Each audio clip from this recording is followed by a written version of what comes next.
प्रेमी सज्जनों,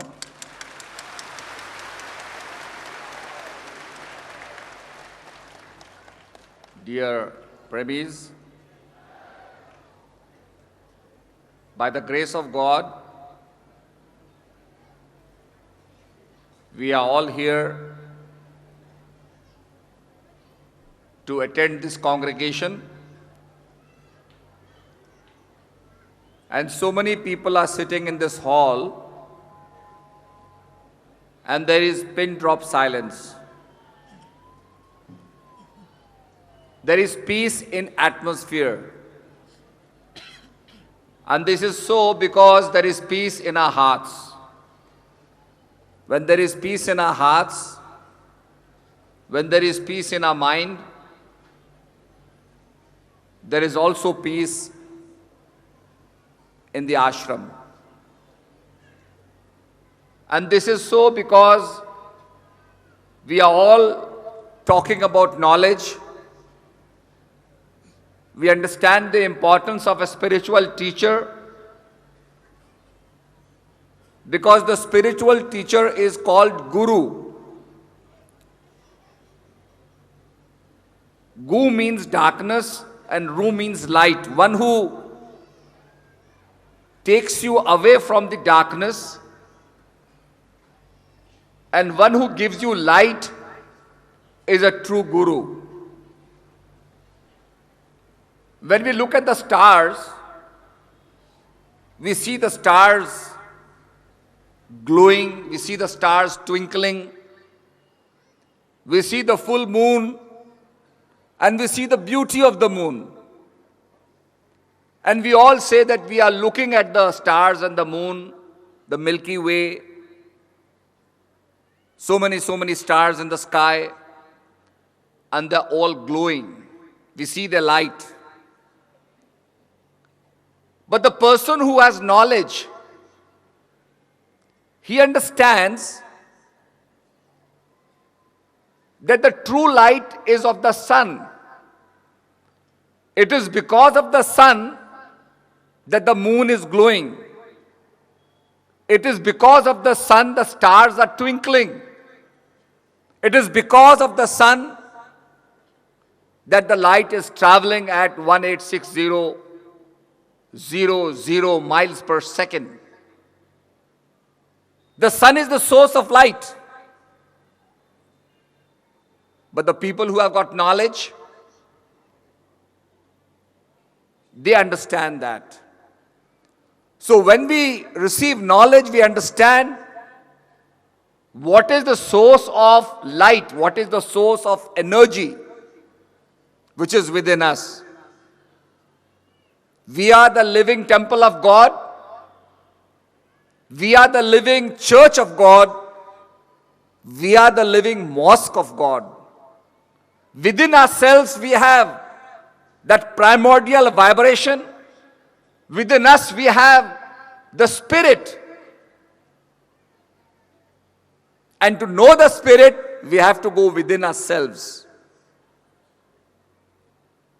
That is why the most important commandment was that first ye shall seek the kingdom of heaven and all other things shall be added unto you.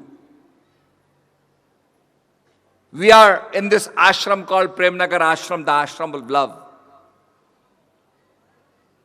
We see how people are behaving, how people are interacting, because people have got knowledge. It is the knowledge which makes a human being divine.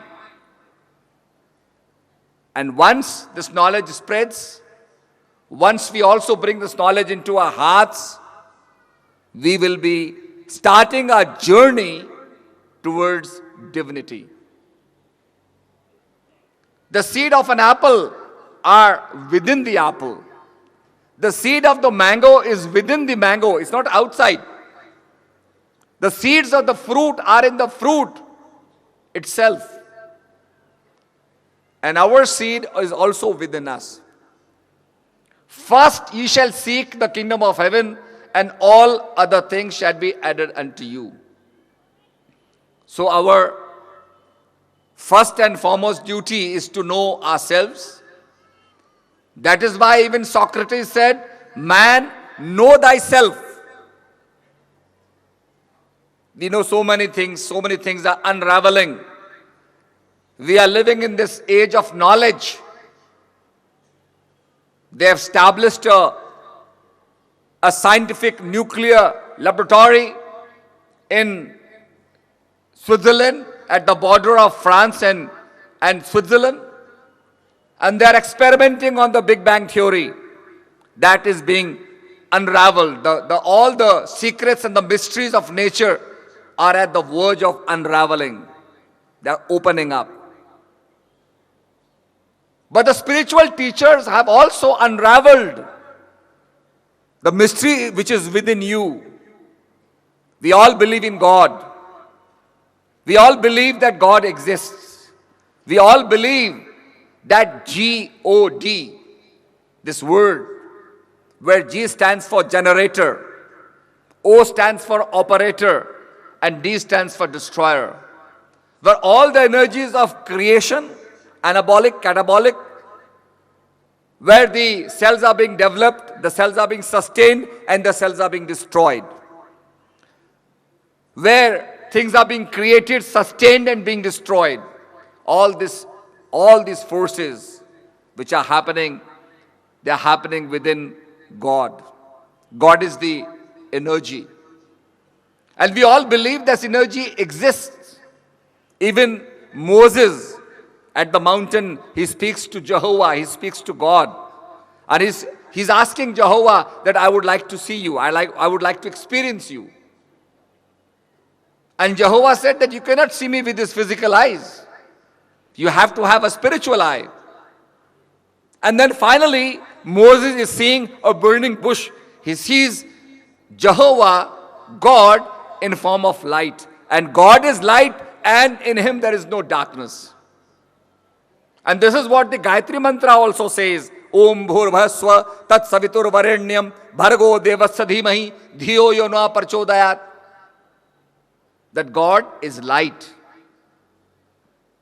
And to experience this light, we have to have the knowledge. All the prophets, all the scriptures, all the masters who wrote the scriptures, they all said God exists.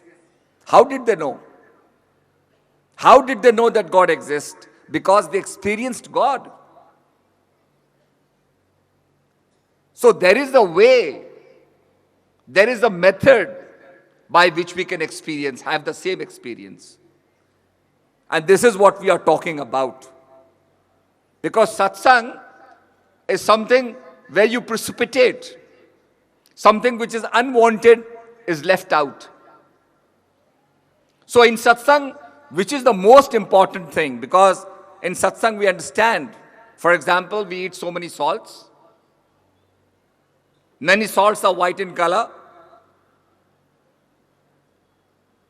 For example, we go to America and they eat the salt and they say this is called common salt. In India, we call it namak. In certain languages, we have different names for salt. But we do not know what it contains.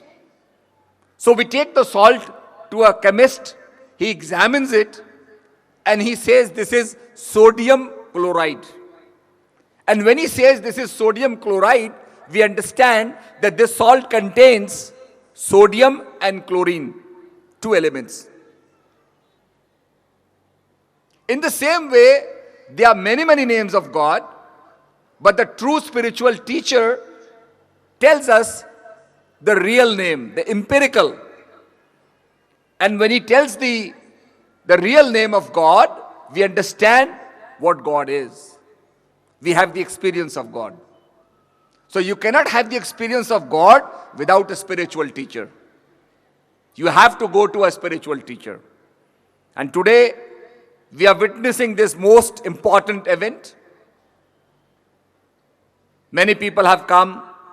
Fernando, Varela and Susan, they have come from America. I went to Florida and I gave satsang at a church.